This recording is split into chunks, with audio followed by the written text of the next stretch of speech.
बच्चों, आज हम आपको वैद्युत ऊर्जा के बारे में बताएंगे और वैद्युत शक्ति के बारे में बताएंगे। तो देखिए, वैद्युत ऊर्जा क्या है। ये एक परिपथ है, बैटरी, कुंजी, आमीटर और ये चालक है, ये भी चालक है।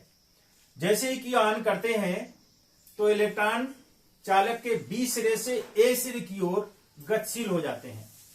जब इलेक्ट्रॉन चालक के अंदर प्रवेश करते हैं, क्यों प्रवेश करते हैं? क्योंकि बैटरी जो है इलेक्ट्रॉन्स को ऊर्जा प्रदान कर रही है। इस ऊर्जा के कारण इलेक्ट्रॉन इस परमाणु से टकराएगा। परमाणु से टकराने के बाद इलेक्ट्रॉन अपनी ऊर्जा परमाणु को दे देगा, ये अपनी ऊर्जा खो देगा। ठीक है, खोई हुई ऊर्जा को पुनः बैटरी से प्राप्त कर लेगा। अब ये दूसरे परमाणु से टकराएगा तो वहां को अपनी ऊर्जा फिर खो देगा। इस तरह से लगातार जो है इलेक्ट्रॉन अपनी गतिज ऊर्जा को खोता रहता है। ये ऊर्जा किसको मिलती है? टक्कर के द्वारा परमाणु को मिलती है, जिससे परमाणु का ऊष्मीय वेग बढ़ जाता है, परमाणु का तापक्रम बढ़ जाता है। तो इस तरह से आवेश को एक सिरे से दूसरे सिरे तक प्रवाहित होने में ऊर्जा का जो लॉस होता है वो बैटरी के द्वारा प्रदान किया जाता है। यही ऊर्जा इस चालक की वैद्युत ऊर्जा कहलाती है। दूसरा, आप इसको ऐसे भी समझ सकते हो कि आवेश को एक सिरे से दूसरे सिरे तक प्रवाहित करने में बैटरी के द्वारा जो ऊर्जा प्रदान की जाती है वही इस चालक की वैद्युत ऊर्जा कहलाती है। तो अगर मान लेते हैं हम क्यू आवेश को बी सिरे से ए सिरे तक प्रवाहित होने में डब्ल्यू कार्य करना पड़ता है, तो यहां से डब्ल्यू बराबर क्या हो जाएगा? Q into B. और हमें पता है क्यू बराबर क्या होगा, अगर आई धारा इसमें बह रही है टी समय तक तो क्यू बराबर क्या होगा? I T. तो क्यू की जगह हम आई टी रख दें यहां पर, तो ये हो जाएगा आई टी इंटू बी। तो डब्ल्यू बराबर हो जाएगा आई टी बी। ठीक है, अब हमें ये भी मालूम है कि बी बराबर क्या होता है? I R. हम विभिन्न सूत्र बता रहे हैं आपको ऊर्जा के, तो अगर बी की जगह में यहां पर आई आर रख दें तो ये हो जाएगा W equal to B equal to I R, I square R into T.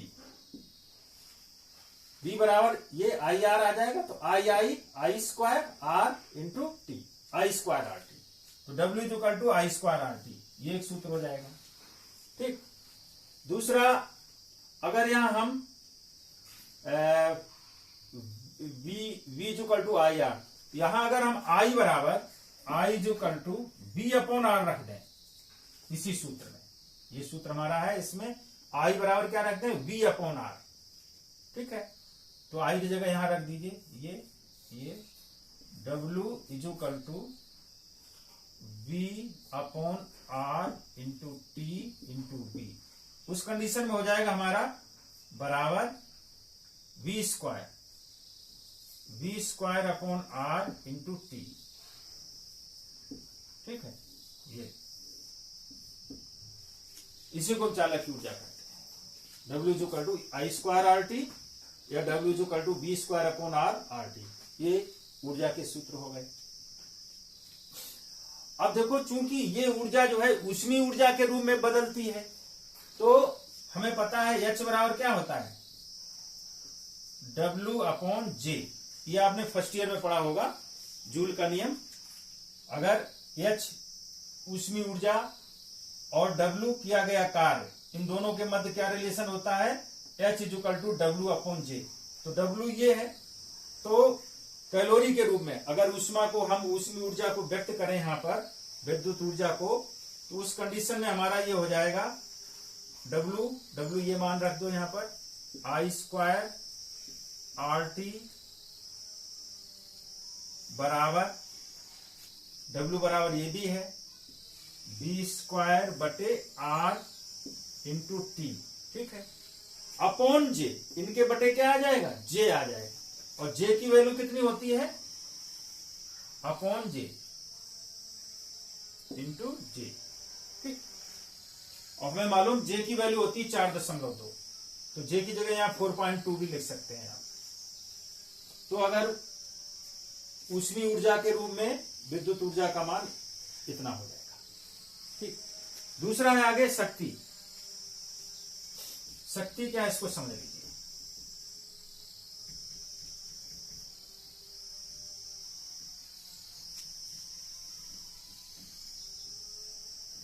शक्ति किसी यंत्र के कार्य करने की दर को शक्ति कहते हैं, या उसके द्वारा ऊर्जा व्यय होने की दर को शक्ति कहते हैं।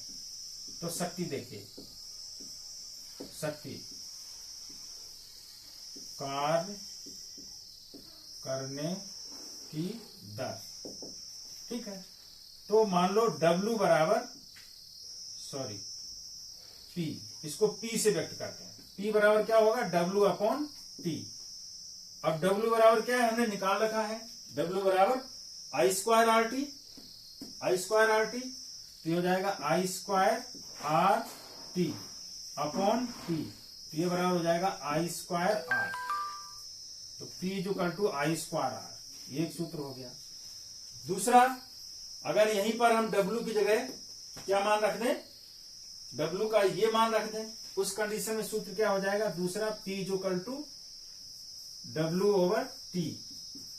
W कितना निकाला है, V स्क्वायर बटे RT, तो ये हो जाएगा V square upon R into T divided by T, तो ये डिवाइडेड बाई T कट जाएगा, तो ये हो जाएगा हमारा V square upon R, P equal to V square upon R।